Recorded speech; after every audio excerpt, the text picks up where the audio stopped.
Today's Christmas reading comes from the book My Mountains, My People by John Paris.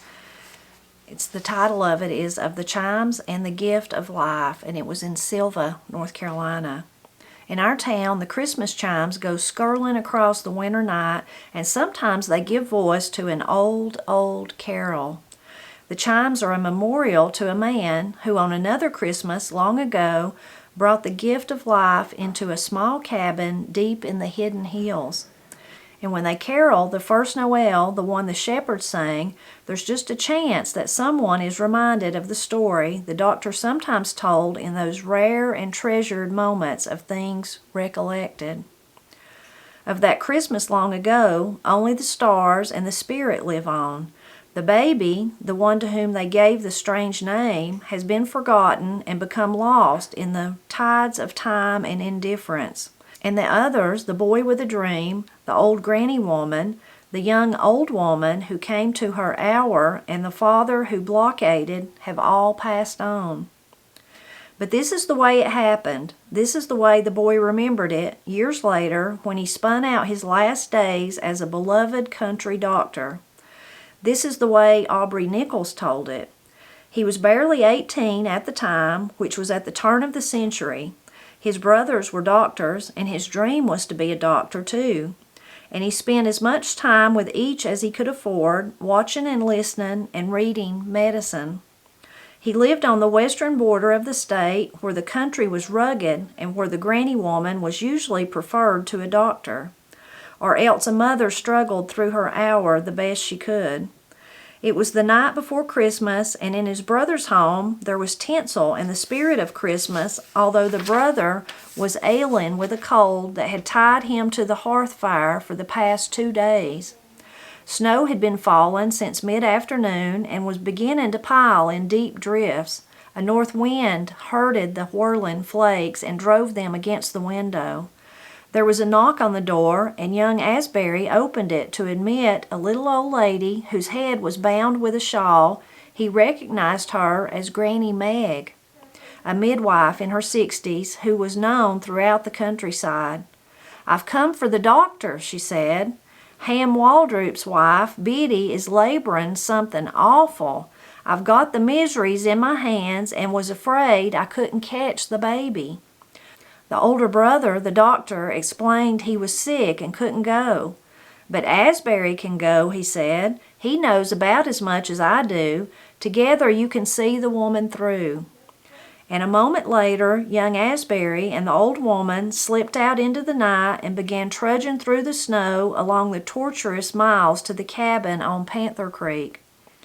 The valley was gone, the trees, the rocks, the ground. The trees were only a gray blur against a grayer moving curtain. The lantern the boy carried was a faint star of ice blue in the night. Even in good weather, the trail up Panther Creek was a tortuous climb, rocky and steep, dwindling halfway up the 4-mile stretch to the Waldrop cabin in a narrow footpath flanked by rhododendron and a little stream. Now the trail was buried under knee-deep snow, a trail to be followed by instinct of much mountain travel. At last they came to the cabin, perched precariously on the side of the mountain overlooking Panther Creek. The wind had died down, and the snow was falling in great flakes. The old woman rattled the door, then called, "It's me, Meg." "Never thought I'd get back," she said, untying her shawl. To the woman lying on a bunk in the corner, she said, "You all right, Biddy?" From the bed came a thin, tired voice. "As well as I've a right to be, I reckon. The pain ain't so bad just now, but it's still awful. I never recollect it being as bad as this with any of the others." The boy stood silent, taking in the scene. There was only one room to the cabin, about 10 by 12 feet. There were no beds, only bunks, a couple or 3 cane-bottomed straight chairs, a rustic table. The woman lay on one of the bunks, the husband on another. The man spoke up, never hinting that he was about to get up. "Strained my back," he said. "Got a cold, too. I've got the miseries bad." The old granny woman spoke to the boy and said, "Take the bucket and get some water from the spring. We'll need lots of water." And all the while she stood before the fire, rubbing her hands.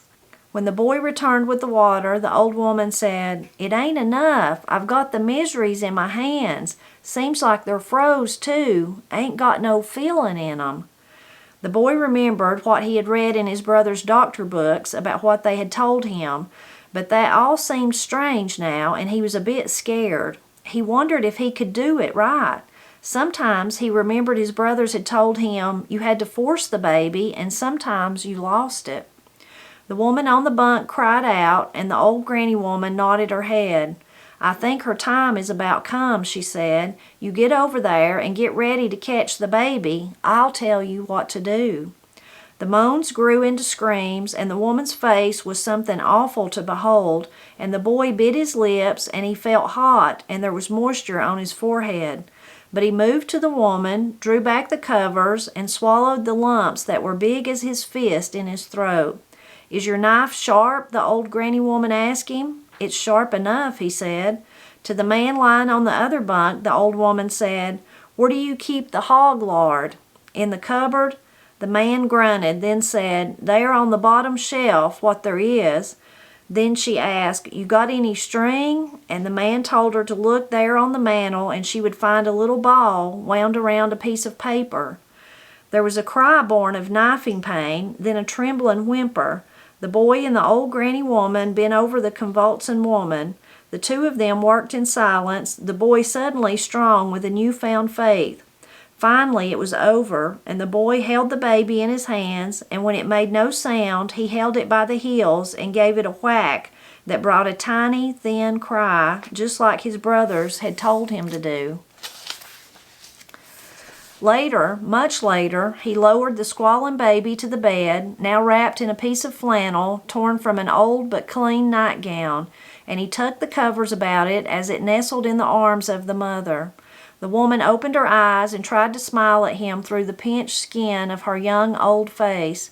The old granny woman said, "This makes the 8th or 9th one, don't it? Somehow I can't recollect."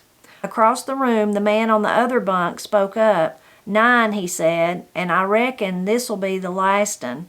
The old woman said, "I plumb forgot. What about the others? Where are they?" "Sent most of 'em off to their grannies," he said. "The 2 youngest are up there in the loft, asleep, or scared to death." The man raised up, threw off the covers. He had on his pants and shirt and socks. He put his feet onto the floor and slipped them into his shoes. "Come with me, boy," he said. "Reckon you could do with a tetch of whiskey."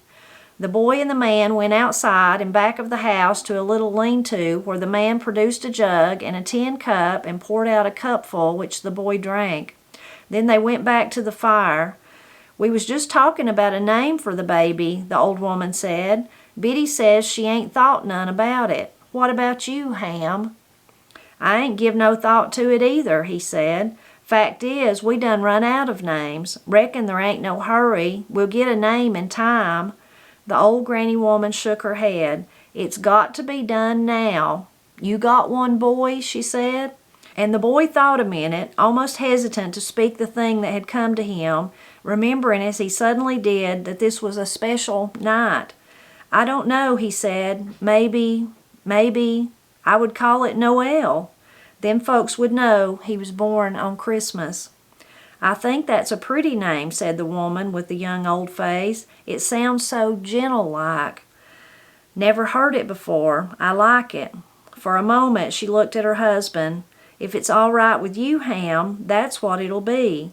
"Call him anything you like," the man said. "A name's a name." And then almost shyly he added, "Whatever you want." So it was that the baby was named Noel. And then the boy and the granny woman got into their coats, and the old woman opened the door, and they went into the night. The closing door shut from sight the barrenness of the cabin where there was only a newborn baby with the name of Noel to remind the mother and the father and the other children that it was Christmas. Overhead the stars had come out, and the boy looked up at them. Years later he would remember them as the brightest stars he had ever seen.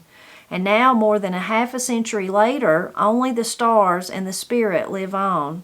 In our town, the Christmas chimes go skirling across the winter night, a joyous voice tinkling the air of an old, old carol. From the church tower where they ring it, It is only a few steps to the house where the beloved country doctor came to live and die, the one who brought the gift of life into a small cabin deep in the hidden hills that Christmas long ago. And somehow I have the feeling that he can hear the chimes as they float through the night, whispering the first Noel.